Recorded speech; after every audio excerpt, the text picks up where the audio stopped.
खिड़की के आकार को देख रही है, जैसे वो देखो एरोप्लेन अपनी खिड़की से बाहर देख पा रही है, लेकिन दीवार के पास जब बैठी था उसको कुछ भी दिखाई नहीं दे रहा था। करता है ये कांच था। आइए ये देखो तीनों कांच की ग्लास है। पदार्थों की पहचान करते हैं।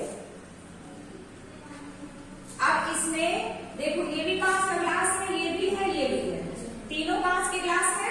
ठीक, इसमें जो है तो इसकी छाया यहाँ बन रही है, इसकी भी छाया बन रही है और इसकी भी छाया, लेकिन तीनों छाया में क्या है, फर्क है ना। अब देखो आगे ये, अब इनको देखो, अब क्या इसमें समझ में आ रहा है, आंशिक, ये देखो। ठीक, अब देखो ये तीनों ग्लासें फिर दिखाई दे रही है, लेकिन तीनों में फर्क समझ में आ रहा है ना। देखो इससे हम क्या अपन पढ़ेंगे, एक तो छाया इनकी कैसी बन रही है वो भी हम यहाँ पे पढ़ लेंगे, और दूसरी चीज हम यहाँ पे ये पढ़ सकते हैं पारदर्शी, अर्धपारदर्शी और अपारदर्शी। ठीक है ना। तो सबसे पहले तो ये समझो कि पारदर्शी मतलब एकदम से आर पार पूरा दिखाई देना, है ना। जैसे हम यहाँ पे है, इस दरवाजा, देखो ये दरवाजा खुला हुआ है, यहाँ से पूरा उस पार हम देख पा रहे हैं। ठीक है ना, जैसे ये खिड़की है, खिड़की के उस पार तुम लोग देख सकते हो। इसमें ये ग्लास है, ये ग्लास के पीछे का देखो पूरा स्पष्ट दिखाई दे रहा है, यहाँ पे ढेर सारे पेड़ पौधे हमको समझ में आ रहे हैं। इसकी छाया जो है वो आंशिक है, मतलब थोड़ी छाया बनी, पूरी अच्छे से क्लियर नहीं है। ठीक, दूसरा ग्लास है, दूसरे ग्लास में कैसा दिखाई दे रहा है, कैसा दिखाई दे रहा है, धुंधला, मतलब स्पष्ट नहीं देख पा रहे हो, थोड़ा थोड़ा दिख रहा है, ऐसा लग रहा है जैसे कुछ पीछे है। ये जो चीज है वो क्या कहलाती है, अर्धपारदर्शी। अर्धपारदर्शी या पारभासी, अर्धपारदर्शी या पारभासी, जिसमें आर पार पूरा स्पष्ट दिखाई नहीं देता, सिर्फ हमको एहसास होता है। अच्छा बताओ, अपने हम पर्यावरण से, वातावरण से पारभासी का कोई उदाहरण बताओ, तुम बताओ प्रदीप। पारभासी का उदाहरण क्या बताओगे, अपने पर्यावरण से हमको कोई उदाहरण बताओ पारभासी का। पारभासी शब्द की परिभाषा तुमको समझ में आ गई, क्या है, जैसे मैं कहीं किसी हॉस्पिटल में जाता है तो मैं उसमें पॉलीथीन की पन्नी लगे रहते हैं दरवाजे पे, थोड़ा थोड़ा दिखता है ऐसा। और वातावरण से क्या बता सकते हो, वातावरण से कोई अगर पेड़ का कोई अगर पतला होता है ना तो उससे पारभासी में थोड़ा मनगढ़ंत तो बना रहे हो एग्जाम्पल। सबसे बेस्ट एग्जाम्पल है तुम्हारा सूर्योदय और सूर्यास्त का समय, है ना। सूर्योदय और सूर्यास्त का समय, तुम एकदम भोर में उठोगे और बाहर निकलोगे तो धुंधला दिखाई देगा, पेड़ पौधे या कोई व्यक्ति कहीं जा रहा है तो अच्छे से नहीं समझ पाओगे, ऐसा लगेगा कि हाँ कोई जा रहा है, कोई जानवर जा रहा है, हाँ थोड़ा थोड़ा समझ में आएगा। तो अपने प्रकृति का, वातावरण का, पारभासी का सबसे बेस्ट एग्जाम्पल है ये। ठीक है ना, किसका, अर्धपारदर्शी का या पारभासी का।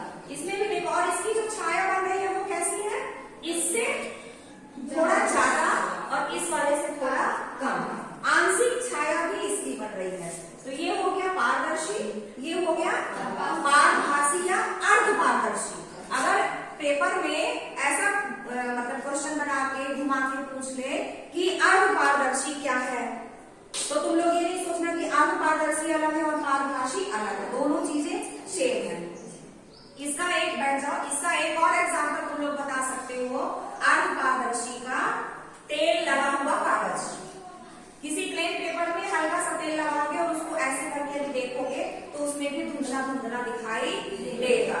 ठीक है, अब जैसे तुम यदि किसी एक बाल्टी में साफ पानी भर लो, बाल्टी में पानी भर के रखो और ऐसे झांक के देखो पानी में, तो पूरा जो तुम्हारी बकेट होगी, बाल्टी होगी, उसकी तली तुमको स्पष्ट दिखाई देगी, वो हुआ तुम्हारा पारदर्शी। ठीक है, उसी में यदि हम थोड़ी सी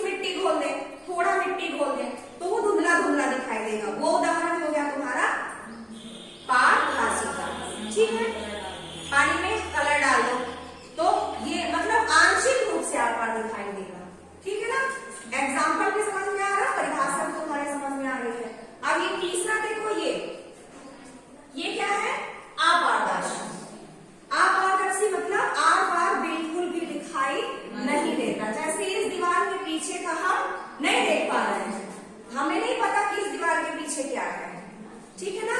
यदि हम ऐसे खड़े हो, इस डेस्क के नीचे हमको नहीं दिखाई दे रहा, अगर हम ऐसे देखेंगे, इधर से देखेंगे तो समझ में आएगा, लेकिन इसके पार हम नहीं देख पा रहे हैं। इस किताब को हम यदि से सामने रख लें तो हमको पीछे राजीव नहीं दिख रहा है, तो ये सारे क्या है, अपारदर्शी है, ठीक है।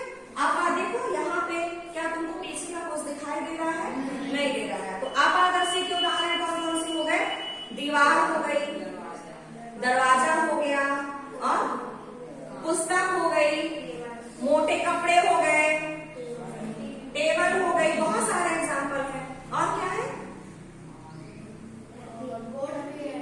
बोर्ड भी है ना, मतलब हाँ, कांच भी एक बहुत अच्छा उदाहरण है।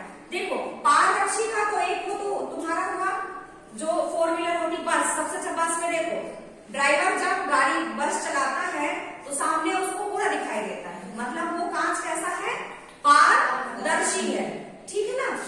जो खिड़कियों के कांच होते हैं वो भी पारदर्शी होते हैं, ठीक। लेकिन तुम्हारे घर का जो कांच होता है, जब तुम बढ़िया अपना ड्रेसिंग के सामने खड़े होकर रंगी करते हो तो तुमको तुम्हारा प्रतिबिंब उसमें दिखाई देता है, लेकिन उस कांच के उस पार का दिखाई नहीं दे रहा है। क्यों? क्योंकि उस कांच के पीछे पॉलिश कर दी जाती है, जिसके कारण हमारा प्रतिबिंब उसमें बनता है और हमको स्पष्ट दिखाई देता है। तो वो वहां देखो क्या हमारी दिखाई देती है, दूसरे साइड वाली नहीं दिखाई देती है ना। मतलब देखो यदि साधारण कांच होगा तो वो तुम्हारा पारदर्शी होगा, उसी कांच में यदि तुमने पीछे पॉलिश कर दी है तो वो तुम्हारा अपारदर्शी होगा, ठीक। तो और उसी मतलब साधारण कांच को यदि थोड़ा सा तुम घिस दो ऐसे तो वो तुम्हारा अर्धपारदर्शी हो जाएगा, ठीक है ना। तो बहुत सरल उदाहरण है ये पारदर्शी, अपारदर्शी और अर्धपारदर्शी के। अर्धपारदर्शी में बिल्कुल कंफ्यूज नहीं होना, अर्धपारदर्शी ही पारभासी है, ठीक है, दोनों सेम चीजें हैं। तो ये हो गया, क्या है ये अपारदर्शी। इसका प्रतिबिंब देखो आंशिक बना है, नाम मात्र का बना है, ज्यादा क्लियर नहीं है, इससे थोड़ा ज्यादा बना है और इसका पूरा प्रतिबिंब अच्छे से बना है। तो ये हमारा जो चैप्टर है तुम्हारा छाया और प्रछाया, वो चीज भी हम इससे समझ सकते हैं, पारदर्शी, अपारदर्शी और अर्ध पारदर्शी या पारभासी भी इससे तो समझ सकते हो, ठीक है। अभी तो किसी को कोई दिक्कत है